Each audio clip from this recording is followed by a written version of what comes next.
వీక్షకులందరికీ నమస్కారం.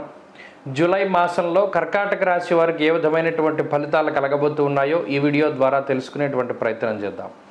కర్కాటక రాశి వారికి జూలై నెలలో ఒక అత్యద్భుతమైనటువంటి శుభ ఫలితం ఏంటి అంటే లాభస్థానంలోకి కుజుడు రావడం.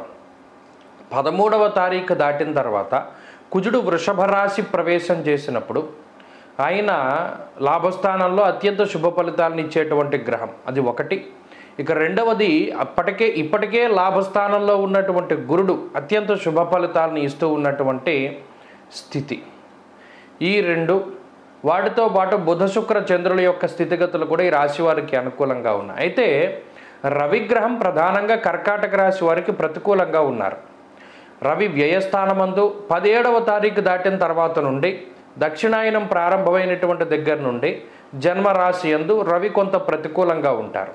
ఎప్పుడైతే ఈ మాసంలో రవి ప్రతికూలంగా ఉన్నారో ఆత్మశత్రుత్సాహ వనపర్వతాది పితృకారకుడు సూర్యుడు కాబట్టి, ఆత్మకారకుడు సూర్యుడు కాబట్టి, ఉత్సాహానికి కారకుడు కాబట్టి కొంత నీరసంగా ఉన్నట్టు ఉంటుంది పరిస్థితి. అంటే ఎప్పుడు చూసినా కూడా ఏదో పరాకుగా ఉంటూ ఉండడం, అంత ఉత్సాహంగా లేకపోవడం, ఆత్మవిశ్వాసం అనేటువంటిది కొంత తక్కువగా ఉండడం, ప్రతి చిన్న విషయానికి అతిగా భయపడుతూ ఉండడం లాంటి ఫలితాలని సాధారణంగా రవి ఇస్తారు. దీనికి అనగా రవి ఇచ్చేటువంటి ప్రతికూలతలకి శని అష్టమంలో ఉండేటువంటి స్థితి కూడా కొంత బలంగా మారుతుంది. అనగా అష్టమంలో శనేశ్వరుడు కూడా ఇదే రకమైనటువంటి ఫలితం, కొంత నిస్సత్వ, అలాగే అధికమైనటువంటి కోపం, చిరాకు, పరాకు ఇవన్నీ కూడా అధికంగా ఉంటాయి.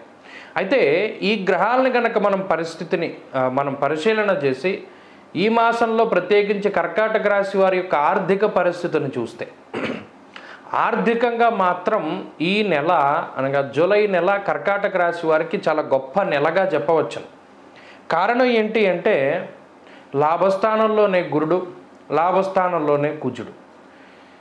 ధైర్యమేకాదశగతే కుజే అన్నది శాస్త్రం, యశోవృద్ధిర్బలం తేజ అంటూ ఉన్నది శాస్త్రం. అనగా లాభము అనగానే మనకి పేరులోనే తెలుస్తూ ఉన్నది. పెట్టినటువంటి పెట్టుబడికి ఆ ఖర్చు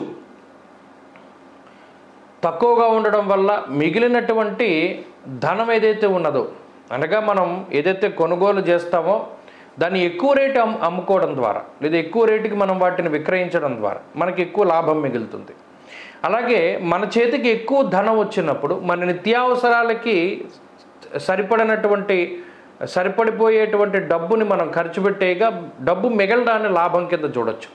అయితే ఈ లాభం అనేటువంటిది కేవలం ఆర్థికంగానే కాదు, ఆరోగ్య లాభము, ఐశ్వర్య లాభము, సంతాన లాభము, సౌభాగ్య లాభము, అలాగే ఇంకా చాలా రకాలైనటువంటి లాభాలని మనం పరిశీలనలో పెట్టుకోవచ్చు. ఎందుకంటే ఈ లాభంలో ఉన్నటువంటి గురుమంగళులు, అంటే గురుడు అంటే గురుగ్రహం, మంగళుడు అంటే కుజగ్రహం. ఈ గురుమంగళ యోగ కారకమైనటువంటి ఈ గ్రహాలు ఏవైతే ఉన్నాయో, ఈ గురుమంగళ యోగాన్ని ప్రసాదించేటువంటి గ్రహాలు ఏవైతే ఉన్నాయో వాటిని పూర్తి స్థాయిలో అవి ఇచ్చేటువంటి శుభ ఫలితాలని అనుభవించడానికి ఈ మాసం చాలా శ్రేష్టం.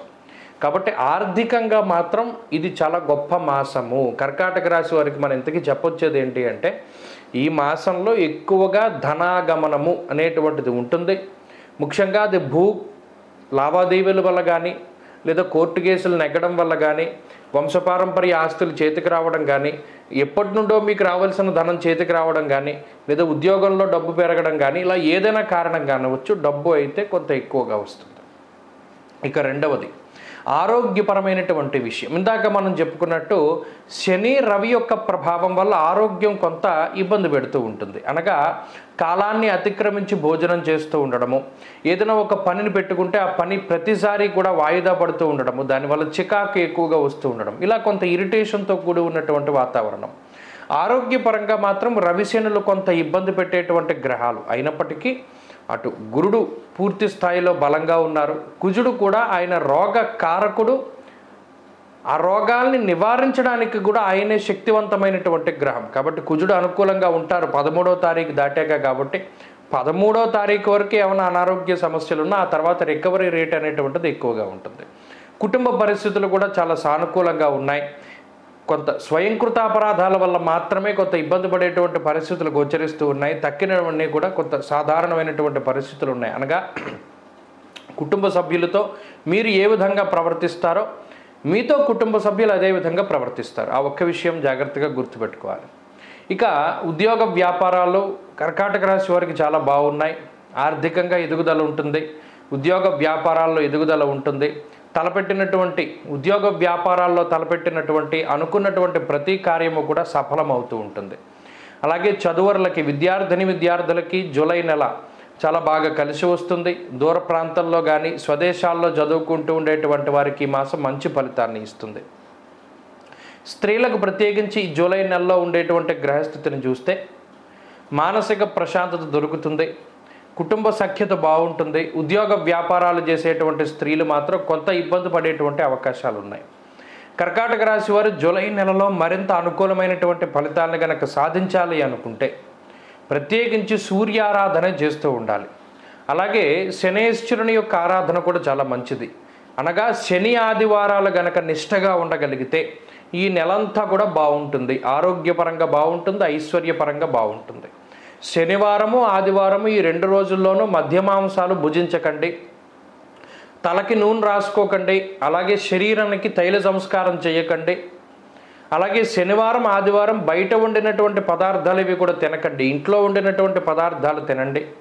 బయట వంట నూనెతో చేసినటువంటి పదార్థాలు అంటే ఏదైనా బయట తిళ్ళు నూనెకి సంబంధించినటువంటి తిండి ఏదైనా తింటే మరింత చెడు ఫలితం వస్తుంది. కాబట్టి శని ఆదివారాలు ఉండగలిగినంత నిష్టగా ఉంటే ఈ జూలై నెల అత్యద్భుతమైన ఫలితాలు ఈ రాశి వారికి సంప్రాప్తమవుతాయి. ఏదైనా ఒక స్తోత్రపారాయణ చేయదలుచుకుంటే ప్రత్యేకించి ఈ రాశివారు కాళీ అమ్మవారి యొక్క ఆరాధన చేస్తే చాలా మంచిది. దశ మహావిద్యల్లో ప్రథమమైనటువంటి విద్య కాళికా అమ్మవారి యొక్క ఆరాధన. అనగా కాళికాదేవి స్తుతి కానీ లేదా లలితా సహస్రనామం కానీ ఇవి పారాయణ చేస్తూ ఉండడం చాలా చెప్పదగినటువంటి సూచన. స్పష్టం.